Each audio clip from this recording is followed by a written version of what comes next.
abonnez-vous à la chaîne Poster Vision sur YouTube pour être au courant de l'actualité. Le rhumatisme articulaire aigu. Objectif de ce cours est de 1. Définir le rhumatisme articulaire aigu. 2. Décrire les signes cliniques de la polyarthrite du rhumatisme articulaire aigu. 3. Décrire les manifestations cardiaques du RAA. 4. Énumérer et décrire les manifestations du RAA. 5. Indiquer et interpréter les examens de laboratoire à pratiquer lors d'une poussée de rhumatisme articulaire aigu. 6. Connaître les modalités du traitement d'une crise de RAA. 7. Indiquer les principes de la prophylaxie du RAA, et préciser leurs modalités d'application. Définition: le rhumatisme articulaire aigu, RAA, est une maladie inflammatoire secondaire à une infection à streptocoque bêta-hémolytique du groupe A. Sa gravité est liée aux complications cardiaques. Le RAA est une affection auto-immune, et on considère que les principales cibles, articulaires et cardiaques, résultent d'une analogie de structure entre le streptocoque et ses tissus. Le RAA est une maladie inflammatoire générale. Il est l'expression clinique d'un conflit immunologique touchant le cœur, les articulations, le système nerveux central et les tissus sous-cutanés. L'atteinte sélective de certains tissus, capsules articulaires, valves cardiaques, semble découler d'une parenté antigénique entre ces tissus, et certains éléments de la paroi streptococcique. Un dérèglement immunitaire, immunoallergie, réaction auto-immune, est très probablement à l'origine du RAA. Si on prend en compte le délai entre l'angine et le début de la maladie, l'absence de germes au sein des lésions, l'efficacité d'une éradication précoce des composants immunogènes du streptocoque par le traitement antibiotique, et enfin l'action spectaculaire des corticoïdes ou de l'aspirine. Les signes cliniques. 1. Antécédents. Dans les antécédents de sujets atteints de rhumatisme articulaire aigu, on note très souvent la streptococcite causale, scarlatine, otite, angine le plus souvent. L'angine streptococcique se caractérise par un début brutal avec fièvre élevée, céphalée, douleur pharyngée, amygdale souvent augmentée de volume, rouge ou érythématopultacée. Cette infection des voies respiratoires n'aura duré que quelques jours pendant lesquels l'enfant aura reçu un traitement antibiotique trop bref ou inadéquat. Les premières manifestations de la maladie rhumatismale n'apparaîtront qu'environ 2 semaines plus tard. 2 signes d'un état inflammatoire général. Ces signes manquent rarement. Fièvre élevée à 38-39 degrés ou d'un fébricule associé à des sueurs. Une asthénie, une anorexie, des douleurs abdominales. Une pâleur plus importante que ne le voudrait l'anémie qui est modeste. 3. La polyarthrite aiguë.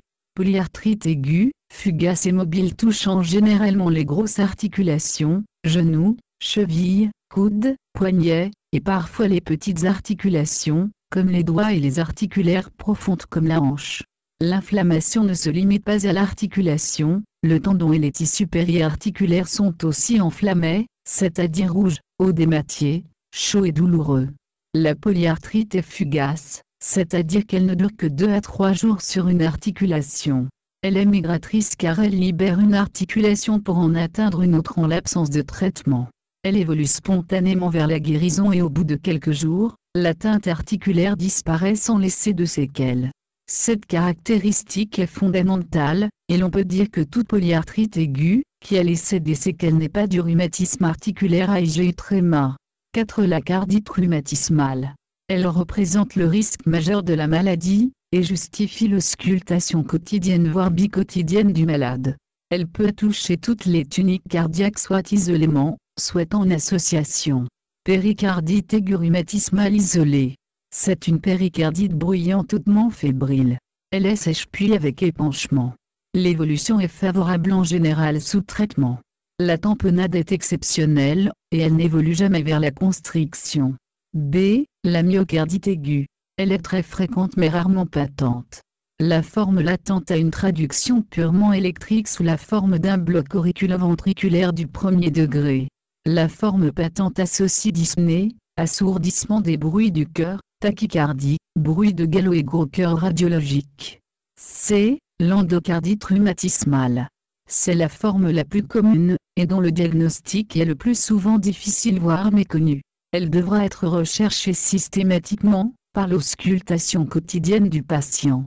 On doit dépister l'apparition des souffles, analyser leur évolution et affirmer éventuellement leur organicité. L'organicité des souffles systoliques est le plus souvent difficile chez ces mâles très souvent fébriles et anémiés. En l'absence d'un souffle organique de régurgitation valvulaire, les données de l'échocardiographie Doppler ne sont pas suffisantes pour affirmer le diagnostic. 5. Les manifestations cutanées. Elles sont rares mais quand elles existent, elles sont d'une grande valeur diagnostique. L'érythème marginé, ce sont les plaques brunâtres à liseré rouge, saillantes, qui siègent au niveau des segments proximaux des membres et du tronc. Elles respectent la face et les muqueuses. Les nodosités sous-cutanées, ce sont des nodules de la taille d'un grain de mil, ou d'une noisette qui siègent en général au niveau des insertions tendineuses, des saillies osseuses des articulations. Elles évoluent en quelques jours sans laisser de traces, mais peuvent être longues à disparaître. Ces nodosités d'apparition tardive sont généralement considérées comme l'indice d'un rhumatisme articulaire IgI tréma sévère. 6. La chorée de Sydenham. Elle est devenue exceptionnelle. C'est une manifestation tardive de la maladie streptococcique pouvant survenir quelquefois plusieurs mois après l'épisode initial. Le début est insidieux marqué par une hypotonie et des modifications de l'humeur. B. Signes biologiques. 1. Les signes d'inflammation générale non spécifiques. Il s'agit d'une anémie modérée avec une leucocytose à polynucléose. L'accélération de la vitesse de sédimentation dépasse 50 mm à la première heure. Il y a une élévation de la fibrinémie et une hyperalpha-2-globulinémie. La protéine C réactive est positive. 2. Les signes d'infection streptococcique. La recherche du streptocoque bêta-hémolytique dans le pharynx par le prélèvement de gorge est décevante car le streptocoque qui a provoqué l'infection a habituellement disparu lors de la crise de rhumatisme articulaire aigu. L'élévation du taux des anticorps antistreptococciques témoigne de la réaction immunitaire post-streptococcique. Le dosage des antistreptolysinaux, ASLO, montre une élévation significative, taux normal inférieur à 200 I. Plus qu'un titre élevé, c'est surtout l'augmentation progressive du taux des ASLO entre deux examens qui est évocatrice. Il faut savoir que 20% des streptocoques A ne produisent pas de streptolysinaux, ce qui justifie la recherche d'autres anticorps, antistreptokinase, antidénase. Diagnostic positif. Le diagnostic est simple dans les formes typiques. Il peut être difficile dans certaines formes polysymptomatiques, ou trompeuses notamment chez les jeunes enfants. Dans le souci d'aider au diagnostic, T-Duquette Jones avait formulé des critères susceptibles d'aider à l'identification de la maladie rhumatismale en 1944. Ces critères furent modifiés et révisés à plusieurs reprises. La cardite, la polyarthrite, la chorée, les érythèmes marginés, les nodosités sous-cutanées. Critères cliniques, la fièvre, les arthralgies, les antécédents rhumatismaux personnels, ou de cardiopathie post-streptococcique. Examen de laboratoire. L'AVS accéléré, l'hyperleucocytose, la C-réactive protéine positive, électrocardiogramme, l'allongement du PR. 1. Élévation significative des titres des anticorps streptococciques. ASLO. 2. Prélèvement de gorge positif au streptocoque bêta-hémolytique. 3. Scarlatine récente, 2 à 3 semaines. Ainsi la présence de 2 critères majeurs, ou l'association d'un critère majeur, et de 2 critères mineurs rend très probable le diagnostic de rhumatisme articulaire aigu. Ce diagnostic devient presque certain, si on retrouve en plus les éléments témoignant d'une infection streptococcique. Diagnostic différentiel. Maladie de Stille, polyarthrite rhumatoïde chronique de l'enfant. Arthrite virale, rubéole, hépatite, orion. Arthrite infectieuse. Ostéomyélite. Hémopathie, leucose, drépanocytose, hémophilie. Purpura rhumatoïde. Maladie périodique. Collagénose, lupus érythématodisséminé ou LED, périartérite noueuse, dermatomyosite. Le traitement. Il est aujourd'hui parfaitement codifié. Il a pour but de stériliser le foyer streptococcique, et de juguler la maladie inflammatoire. 1.1. Stériliser le foyer streptococcique. La pénicilline G, 500 000 unités internationales par kilo par jour, pendant 10 jours, ou bien une seule injection de benséatine pénicilline à la dose d'1 200 000 unités internationales chez l'enfant de plus de 30 kg, et 600 000 unités internationales chez l'enfant de moins de 30 kg. En cas d'allergie, on pourra utiliser un macrolide, 50 mg par kg par jour. 1.2. Juguler la maladie inflammatoire. Il faut un repos au lit du malade. Corticothérapie reposant sur l'administration de prednisone, cortencil, à la posologie de 2 mg par kg sans dépasser 80 mg par 24 heures.